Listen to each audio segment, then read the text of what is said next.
ശാരീരിക വൈകല്യമുള്ളവരുടെ വിസ നടപടികൾ കൂടുതൽ വേഗത്തിൽ പൂർത്തീകരിക്കാനുള്ള സംവിധാനം ദുബായ് താമസ കുടിയേറ്റ വകുപ്പ് വിപുലപ്പെടുത്തി. വികലാംഗർ, കണ്ണിന് കാഴ്ചയില്ലാത്തവർ, വയസ്സുമുതിർന്നവർ തുടങ്ങിയവരുടെ താമസരേഖകളുടെ നടപടിക്രമത്തിലാണ് ഇവർക്ക് മാത്രമായി പ്രത്യേക ഓഫീസ് തുറന്നത്. General directorate of residency and foreigners affairs മുഖ്യ കാര്യാലയത്തിലെ ഹാൾ നമ്പർ 3-ലാണ് ഈ സംവിധാനം വിപുലപ്പെടുത്തിയിരിക്കുന്നത്. താമസ കുടിയേറ്റ വകുപ്പ് കാര്യാലയത്തിൽ എത്തുന്നവരുടെ സഹായത്തിന് ടോൾ ഫ്രീ നമ്പറിൽ വിളിച്ചാൽ വീൽചെയറുമായി എമിഗ്രേഷൻ മെഡിക്കൽ വിഭാഗം ഇവർക്ക് സമീപമെത്തും. ഇപ്രകാരം അർഹതയുള്ള അപേക്ഷകൾ എത്രയും വേഗത്തിൽ ഇവിടെ നിന്ന് പൂർത്തീകരിച്ച് മടങ്ങാനാകും. മാനുഷിക പരിഗണന വിഭാഗത്തിലുള്ളവരുടെ ഈ വിസ നടപടികൾക്ക് general directorate of residency and foreigners affairs തലവൻ director general Mohammed Ahmed Al മറിയാണ് ഉത്തരവ് നൽകിയത്. ദുബായ് എയർപോർട്ടുകളിൽ ഇവർക്കായി പ്രത്യേക സഞ്ചാരപാതകൾ നിലവിലുണ്ട്.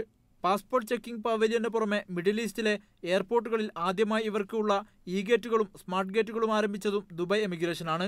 UAE വൈസ് പ്രസിഡന്റും പ്രധാനമന്ത്രിയും ദുബായ് ഭരണാധികാരിയുമായ Sheikh Mohammed bin Rashid Al മക്തൂമിന്റെ ദീർഘവീക്ഷണമനുസരിച്ച് കൂടുതൽ മേഖലകളിലേക്ക് കൂടി വികസനത്തിന് തയ്യാറെടുക്കുകയാണ് ദുബായ് എമിഗ്രേഷൻ വകുപ്പ്. Media 1, Dubai.